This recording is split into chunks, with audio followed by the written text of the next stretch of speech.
Okay, 6.2, 24 was left with some questions on it.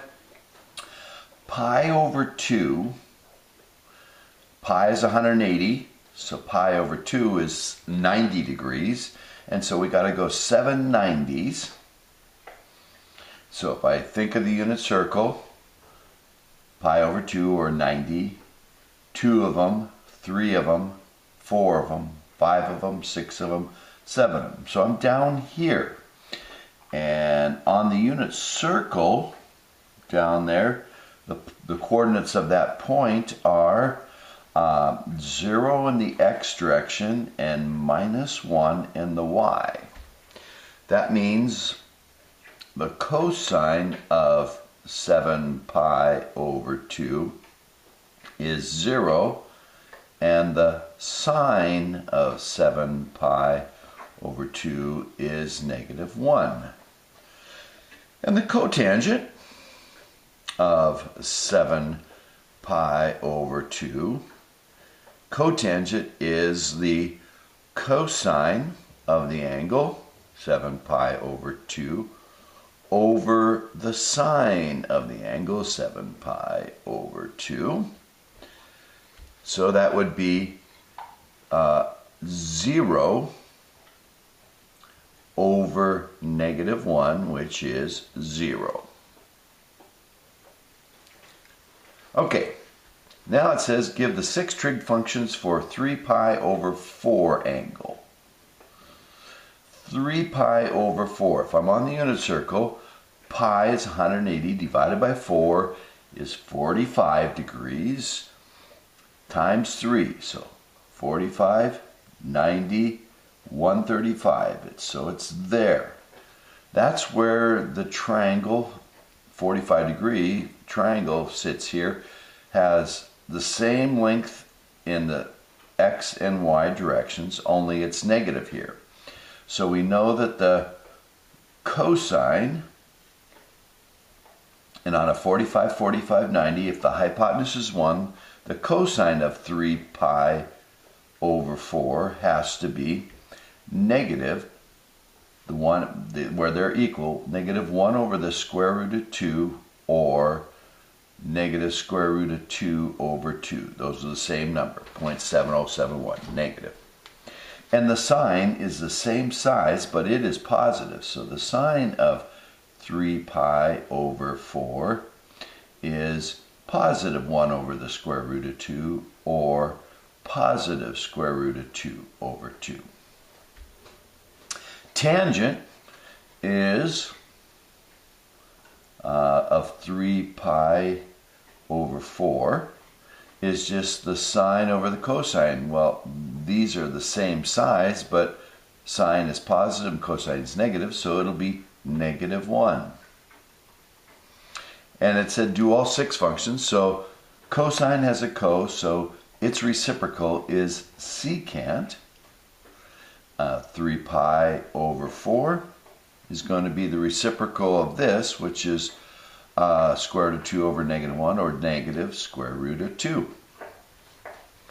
And the reciprocal of sine, which doesn't have a co, is cosecant. 3 pi over 4, and that will be the reciprocal of that, which is just the square root of 2.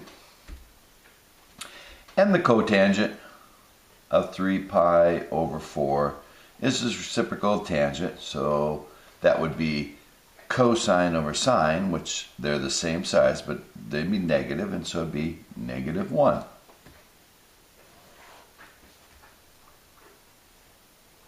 And now we're supposed to do 6 trig functions for 13 pi over 6. Okay. Pi 180 divided by 6 is 30 degrees. So I'm thinking about a 30, then comes 60, 90, that's 3 pi over 6s.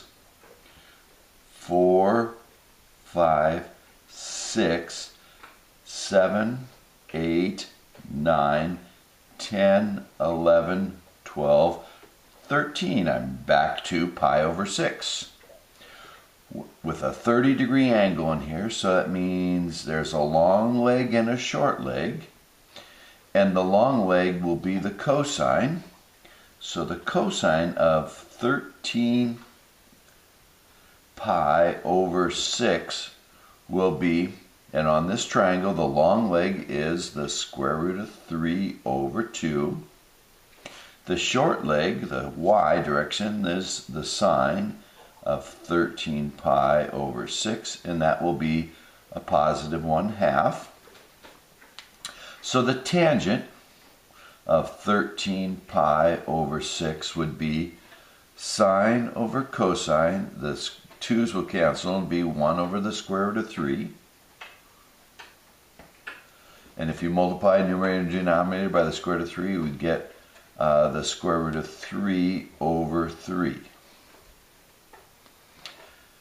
Reciprocal of cosine has a cos, so its reciprocal doesn't. Secant of 13 pi over 6 will be 2 over the square root of 3. And if you were to multiply numerator and denominator by square root of 3, you'd get 2 square roots of 3 over 3. The reciprocal of sine would be cosecant of 13 pi over 6 would be the reciprocal of 1/2, which is 2. And finally, the reciprocal of tangent is cotangent, 13 pi over 6. And so if we take the reciprocal of 1 over the square root of 3, we get square root of 3.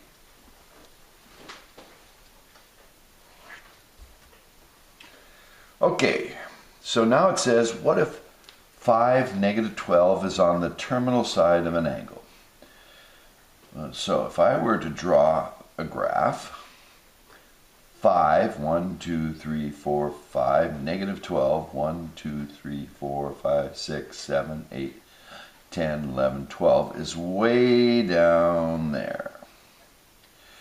Well, it's definitely not on the unit circle, which is this size. So we need to move this point back to here to get what the cosine and sine are. So how long is that radius? Well, if we take 5 squared plus negative 12 squared, we get 25 plus 144, which is 169. And then if we take the square root of 169, we get 13. So it's 13 out to here. So we have to divide each side by 13 to get it back there. So this point on the unit circle would be, have the coordinates 5 13ths and negative 12 13ths. So the sine, let's start with the cosine. The cosine of this angle would be 5 13ths. The sine of the angle would be negative 12 13ths. The tangent of the angle would be sine over cosine, 13's cancel, and be negative 12 fifths. Reciprocal of cosine is secant, and that would be 13 fifths. Reciprocal of sine is cosecant, and that would be 13 over negative 13 over 12. And the reciprocal of tangent is cotangent of the angle would be 5 over negative 12.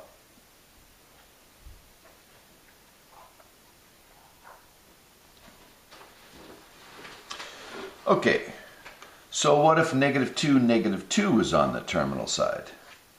So if we go negative 2, negative 2,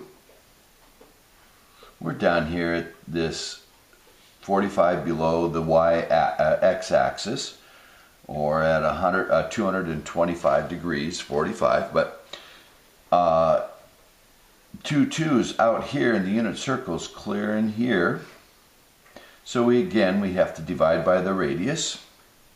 So if we take 2 squared plus 2 squared, actually negative 2 squared and negative 2 squared, but it's not going to matter, we'll square it, and take the square root, we get 4 plus 4, which is the square root of 8, or 2 square roots of 2.